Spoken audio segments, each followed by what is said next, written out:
제가 들은 얘기는 이제 권력 자리에 들었으면 누구나 고분고분하면 좋잖아요.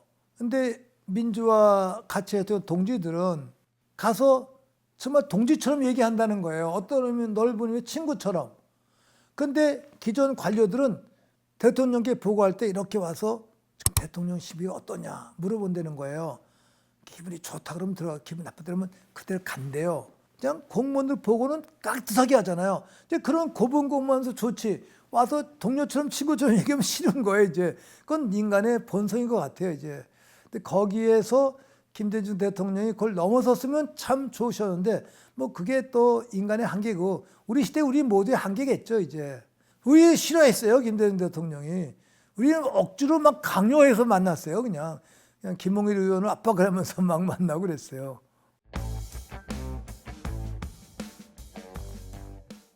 저는 해석이 좀 다른데 의료 정책, 의학 분업 그거를 이제 다들 잘했다고 들었는데 저는 좀 조절했었지 않았나 제 개인적인 해석입니다. 왜냐하면 그 직전에 6.15 공동선언에서 북에 다녀오셨잖아요. 다녀오셨는데 의학 분업 의사들의 파동 때문에 이게 빛을 제대로 못 봤어요. 저는 그게 가슴이 아프더라고요.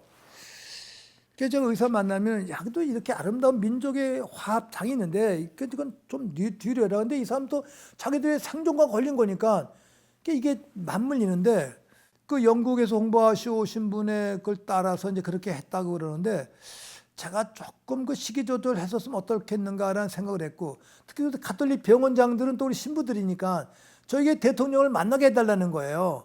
또 제가 그 당시에 뭐 한 누군가 비서실장을 통해서 이렇게 했더니 만나지 못하고 비서실장만 만나고 그랬는데 이 병원 신부들은 또 신부 같은 신부인데도 또 판단이 다른 거예요. 이제 의사들 말만 들으니까 이제 그런 식의 내용들인데 지금 말을 나누면 대부분 사람은 그래도 그때 의학분을 했어야 되나 다들 그러시는데 저는 그래도 그걸 조금 시기 조절을 했으면은 6.15 공동선언의 효과가 더 크지 않았을까라는 그러한 생각을 가지고 있고 그러나 제 개인적으로 의사들한테 야단쳤어요. 여보 의사들 당신들 김대중 대통령한테 감사해야 돼.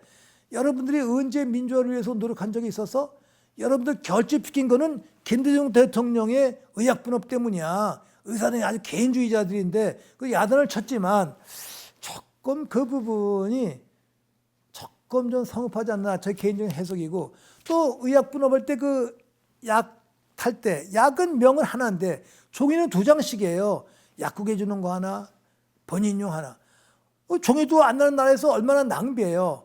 그 조금 더 연구해서 했었으면 얼마나 더 좋았을까라는 개인적인 생각입니다. 이제 그러나 제가 이런 얘기를 하면 다른 모든 분들이 그때 의약분업은 다 잘했다고도 얘기하시는데 저는 시기 조정은 조금 더 급하지 않았나 이런 저의 해석이에요. 이제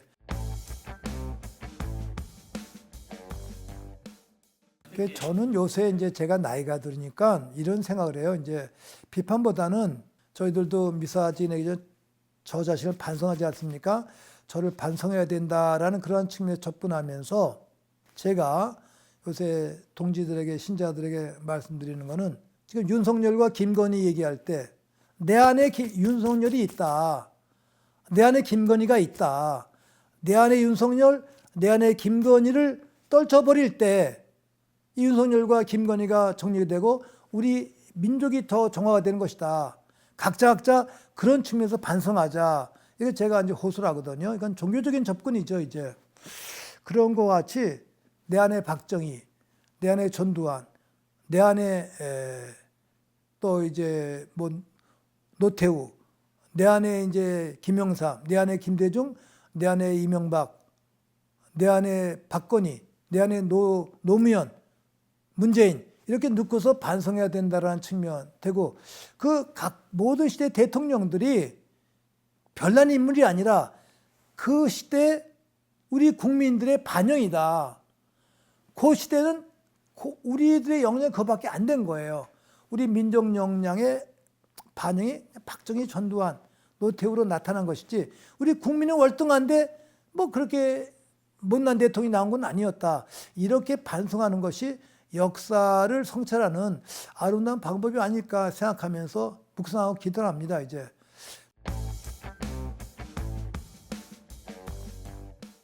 그런 걸 전제로 하고 말씀드릴 수 있다면 저는 박정희를 근본적으로 저는 거부하는 사람입니다. 이제 왜냐하면 장면 총리 때 세웠던 그 박정희의 그 군사 반란이 없었다면 우리나라가 훨씬 20년, 30년, 50년 빨리 역사가 진전되었다는 것이 저희 개인적 확신이에요. 이제 박정희의 모든 경제 정책은 장면시 때 만들어놨던 그 모든 정치의 재현이었거든요. 이제 그런 측면에서 하고 또 박정희를 제가 평가할 때는 그 사람이 교사로서 일제시대 교사도 대단한 사람이에요. 근데 만주상한학교에 혈서 쓰면서 만주상한학교에 들어갔고 또 만주상학교 졸업하자마자 다시 또 일본 상학교로 가고 졸업하고 만주에서 우리 독립군들을 박해했던 그런 장본인이었어요. 그리고 그 형과 그 집안은 사실 여수 항쟁 때 그 주역들이었어요. 근데 박정희도 그때 사형언도를 받았었는데 감형된 게 자기 동료들을 이름을 제시하고 했어요. 그다음에 5.16 군사 반란도 누가 시킨 게 아니라 자기 스스로 했어요. 자기가 만든 그 공약 5개 중에서 민정이 회복되면 자기 군으로 간다고 그랬어요. 약속 안 지켰어요. 그러니까 저는 박정희를 3중 4중의 배신자다. 교사로서 민족을 배신한 첫 번째 배신자, 49년에 동료를 배신한 자, 61년에 5.16 군사반란 당시에 자기 약속을 스스로 배신한 자, 그리고 또 71년 유신 헌법 유신하면서 안 한다고 그러고 했어요. 이제 종신을 꾀했어요. 이 4중의 배신자, 이 배신자는 우리가 용납할 수 없다. 이런 면에서는 박정희를 원천적으로 저는 이제 배척하면서 평가를 합니다. 이제 전두환은 뭐 어부지리로 이제 말할 거 없고 지금 아직도 장례 치른 다음에 묘소를 찾지 못한 그 현실에 입증하고 있지 않습니까? 이제 노태우 대통령은 조금 다른 것 같아요. 나름대로 이제 노력을 했고 또 국방 정책 세우고 그런 평가가 있는데 제대로 좀 평가했으면 좋겠어요. 저는 노태우 대통령은 나름대로 이제 긍정적 평가하는 부분이 있습니다. 이제 그런 식의 이른바 지금 이제 이런 국방 정책도 그때부터 시작이 되었기 때문에 그건 재평가할 부분이 있는 것 같고.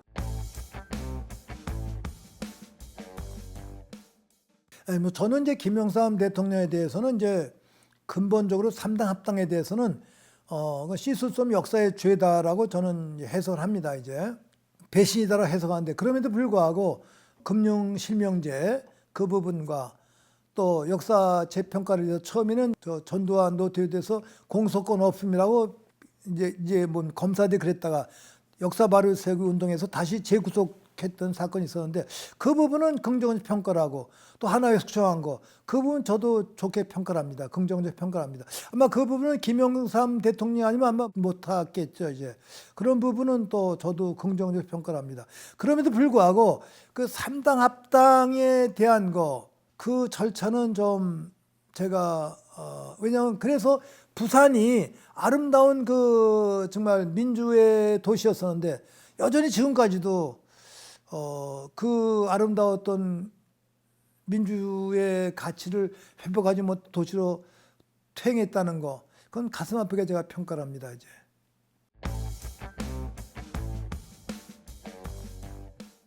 그 뒤에 노무현 대통령 좀 긍정적으로 평가를 합니다만 노무현 대통령의 가장 큰 잘못은 대북 송금한 거 그거 우리가 다 반대했어요. 다 반대했는데 혼자 결기로서 한 거예요. 난 그 부분. 근데 그 노무현 대통령과 그 당시의 분들을 제가 비판할 때는 이분들은 역시 영남당을 만들려던 꿈이 있었다라는 거예요. 이 부분은 제가 무섭게 비판합니다. 이제 노무현 대통령 그렇게 비극으로 돌아가셨기 때문에 우리가 덤비고 있습니다만 순수한 점 평가합니다만 김대중 대통령의 정책을 껴안고서 갔었어야 되는데 그 부분을 하지 않고 대북 송금에서 기회를 놓친 다음에 다 끝날 무렵에 14 선언을 한 거예요. 그러면 임기 뭐 몇 년도 1년도 안 남겨놓고 됐으니 그게 됩니까? 6.15 공동선언을 그대로 잘 읽지 못한 거 큰 실패라고 제가 비판을 합니다. 이제 그다음에 뭐 이명박 대 4대강이라든지 뭐 이거는 뭐 말할 것도 없죠. 그건 사실 일종의 정말 거짓과 사기꾼에 비슷한 그런 행적인데 이런 내용들 박근혜 대통령은 뭐 탄핵에 증명했던 내용들이고 문재인 대통령에 대해서는 좀 아쉬운 게 그 광화문에 그 전국에서 있었던 촛불혁명 이 부분의 열기를 전부 다 속된 말로 까먹었다고 그럴까? 다 그걸 갖다 그냥 녹여버렸어요. 이제 놓쳐버렸어요. 이제 그분이 가장 가슴이 아픕니다. 이제 그다음에 뭐 이 현 정권을 태동케 한 그러한 식의 책임도 상당히 크죠. 이제 그런 내용들. 이 윤 대통령인 경우에는 사실 마지막 이게 이제 장애물인데 저는 해석할 때 우리가 이승만의 경찰 국가, 박정희의 중앙정보부 국가, 전두환의 군인 폭정 국가 이걸 다 넘어서서 이러세요. 이게 뜻밖의 우리가 찾아준 그 민주화의 열매를 가지고 이 검찰은 그 당시 경찰의 앞잡이, 중앙정보부의 앞잡이, 또 군인들의 하수인격밖에 안 되는데 그 검찰권을 찾아준 우리 민주 인사들의 그런 권력 가지고 남용하고 있는 거예요. 그래서 이 윤석열의 검찰 정권만 그러니까 잘 정리하면은 우리가 꿈꾸는 아름다운 민주주의 공화정이 꼭 이루어지지 않을까, 남북 화해의 장이 열리지 않을까 생각하면서 이 윤석열 독재 정권을 꼭 타파해야 된다는 확신을 가지고 열심히 뛰고 대화하고 있습니다. 이제.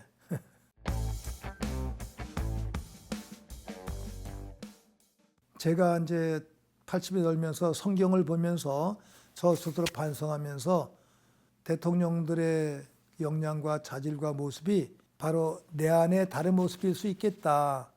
또 그 시대마다 우리 시민들의 그러한 모습의 반영이다.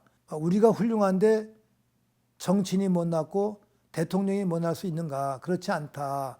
그래서 이제는 조금 겸손된 마음으로 그분들 한 분 한 분들의 모습이 그 시대의 시민들, 국민들의 반영이다라는 측면 속에서 생각하고 반성합니다. 이제 그럼에도 불구하고 지금과 같은 이 윤석열 부부의 이것은 정말 있을 수 없는 상상할 수 없는 그런 것이기 때문에 어떻게 이런 정권을 가지고 왔나 이런 아픔이 있음에도 불구하고 다행히 이 윤석열 이 부부의 이 미신 작태를 넘어설 수 있는 가치를 제시해 준 분이 문학가 한강 작가와 같은 분이에요. 우리 시대에 비록 윤석열과 같은 이 미숙한 사람이 정치책을 맡고 있다 하더라도 우리가 상승할 수 있는 계기는 한강 작가와 같은 분이 나왔다는 것. 이거는 바로 우리 시대 호남과 광주, 제주의 아픔, 우리 시대 아픔이 만들어낸 작가다. 이게 우리 시대의 역량이고 저력이다. 이런 긍지를 가지고 미래를 창출하자. 이렇게 말씀하고 해설하시는데 저도 그 말씀에 우리가 공감하면서 힘들더라도 우리가 십자가를 통해서만이 부활이 가능하다는 우리 그리스도의 원리를 따라서 윤석열 이 검찰의 무도한 이 정권의 포갑 아래서 이걸 우리가 두 발로 누르고 더 아름다운 미래로 비약하는 그러한 세상을 비약했으면 참 좋겠습니다. 그 발판이 바로 김대중 대통령의 업적이기도 하고 광주 희생자의 정신이기도 하고 또 5.18 정신이기도 하고 또 호남의 정신, 독립 정신이기도 하고 우리 남북 결의가 함께 지향의 일체의 정신, 통합의 정신, 평화의 정신이기도 하다고 생각을 합니다. 이제.